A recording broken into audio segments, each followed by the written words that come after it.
Ibu-ibu, ini ada pertanyaan begini. Apakah dengan kasus orang menuntut ijazah palsu umpamanya, lalu apakah kena enggak oleh ayat ini? Umpamanya tadi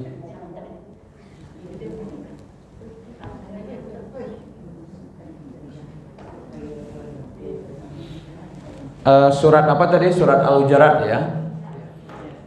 Di sini ada kalimat ya zon. Ada zon yang baik, ada zon yang buruk. Karena sebagian yang buruk itu aja yang ismun. Wala tajassasu. Jangan mencari-cari kesalahan orang lain. Apakah sekarang dengan menuntut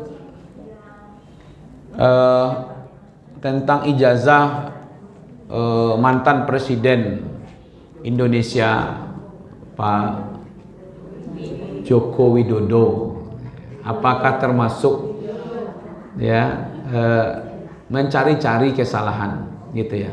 Begini Bapak Ibu,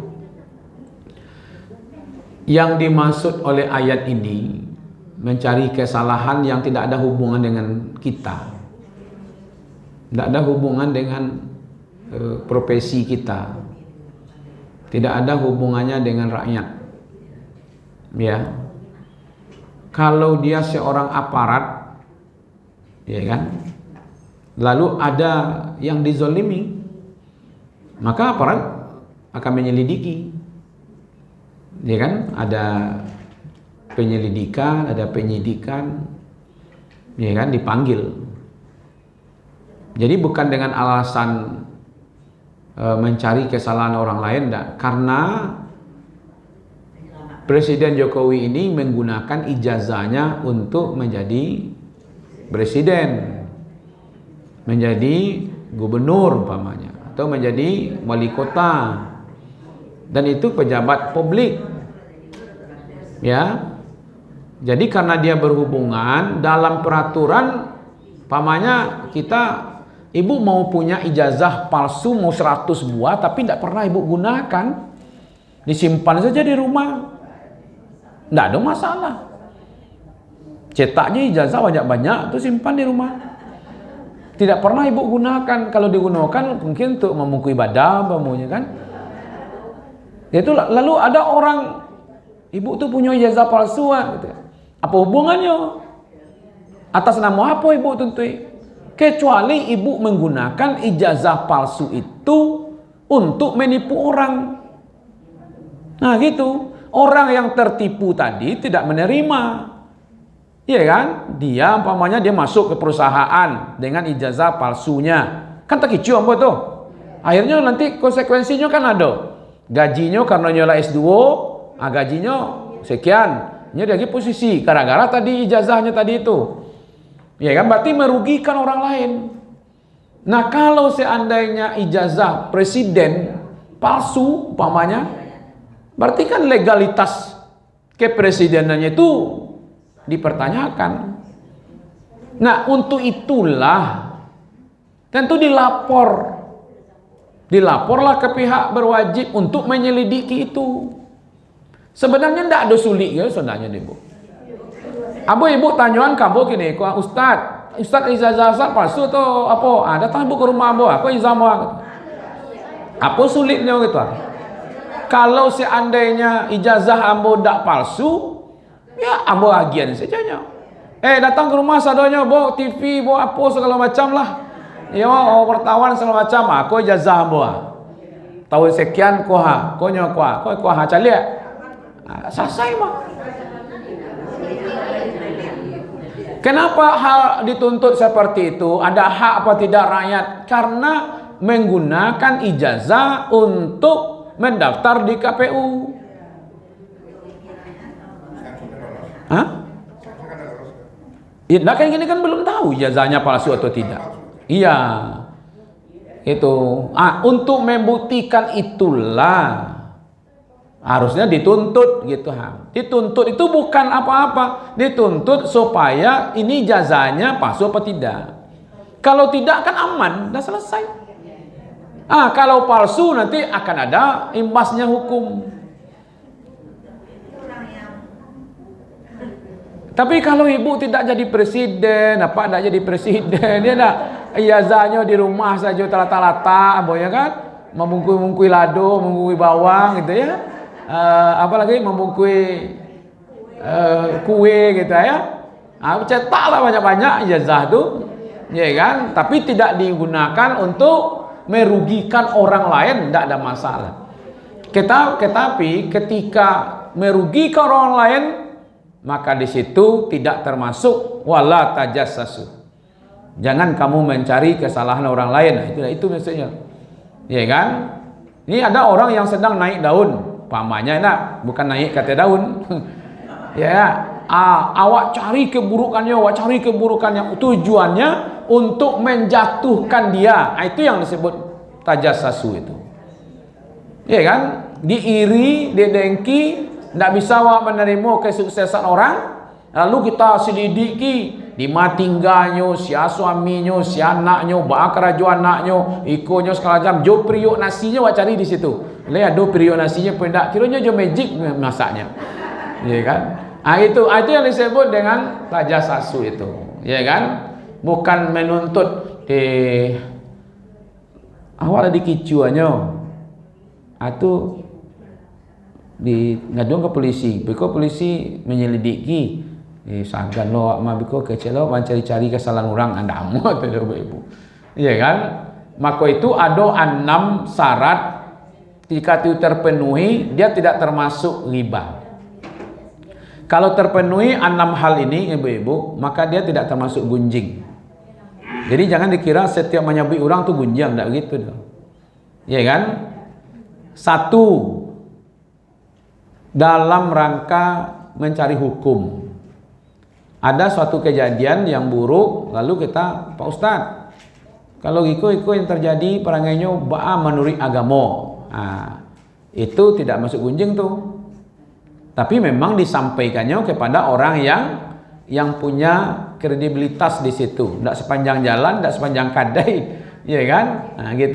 Jadi nyoba tanya dalam mencari kekuatan hukumnya seperti apa.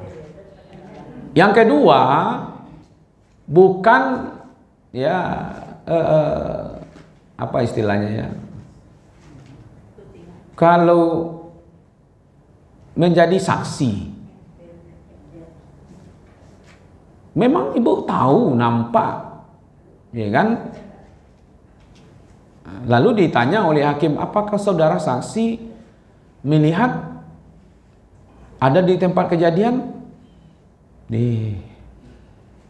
Ambo takut Pak Hakim, beko dia kecil ambo bergunjang, beko tak bisa tu demo. Lah tiba di pengadilan tu yang nampak, yang awak tahu itu buka. Itu maksudnya dalam menjadi saksi. Yang ketiga, untuk merubah kemungkaran itu. Ya kan? Ada orang bermaksiat di sebelah rumah awak. Kau ambo sabuan beko ke Pak RT kecil ambo bergunjang. Enggak. Karena kemaksiatan itu harus dirubah. Man ra'a minkum mungkaran falyughayyirhu biyadihi wa man lam yastati' fa bilisanihi. Lapor saja ke Pak RT, ke Pak RW, ke Babinsa. Kok ada yang terjadi gitu. Jam 2 malam laki-laki itu masuk ke situ, beko menjelang subuhnya pulang pai, begitu tari. Kalau beko kecil awak muka aib orang, enggak itu dah. Itu bukan muka, karena ada kemungkaran di situ itu. Ya kan? Untuk merubah kemungkaran itu harus dibuka. Tapi membukanya tidak kemarah orang. Yang kita yakin orang itu punya kekuatan di situ, kayak Pak RT umpamanya, atau RW, LPM, apalagi lurah, ya kan? Camat atau apa, Babinsa, pihak kepolisian di situ ya. Nah, itu termasuk. Kemudian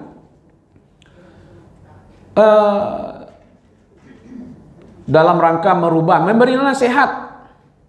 Ibu guru, jangan lakukan seperti itu ya. Tuh patang kau, tukar rajonya. Awak guru memberikan nasihat, iya kan? Bukan dalam rangka membuka-buka begitu saja, menjadi pelajaran bagi orang lain. Itu makanya dalam Al-Quran Allah bercerita tentang Fir'aun yang zalim dengan kekuasaannya, bercerita tentang Haman, bercerita tentang Korun, bercerita tentang kaum Ad, kaum Samud, kaum Sodom, LGBT. Dia itu apa yang sebenarnya? Memberikan pelajaran. Karena posisi kita memang guru, dosen, ustadz. Jadi kemenyabik-nyabik yang terjadi di masjid, jangan sangka ibu, Allah ustadz bagunjang saya dalam masjid. Dia memberikan pelajaran. Kalau begitu nanti masa Al-Quran sebut bagunjang, Allah bagunjang ustadz. Itu Fir'aun di bagunjangannya gitu, enggak. Iya kan? Nah gitu ya. Yang keberapa tadi lagi? Yang kelima, kalau dia bangga dengan dosanya, Bu. Kalau Indonesia terang-terang dengan dosanya. Ketika awak menyabuinya, tidak ada masalah. Allah, kalian ke minum saloki, mabuk, saboto, ambo dulu bakrat-krat minum. Tidak ada masalah dong. Ambo hanya tidak bekerja dulu. Indonesia sendiri nyo buka-buka dosanya.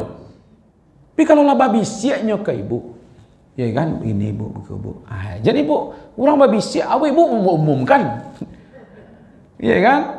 Nah, itu artinya apa? Kalau dia sudah menyembunyikan kesalahannya, lalu kita bukakan, nah di situ kita kenal.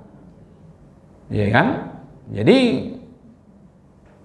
kalau dia bangga dengan dosa kesalahannya, apalagi tulis-tulis lo di media kan, pengalaman hidupnya pernah begini, pernah begini. Nah, itu awak menyebutnya tidak ada masalah lain.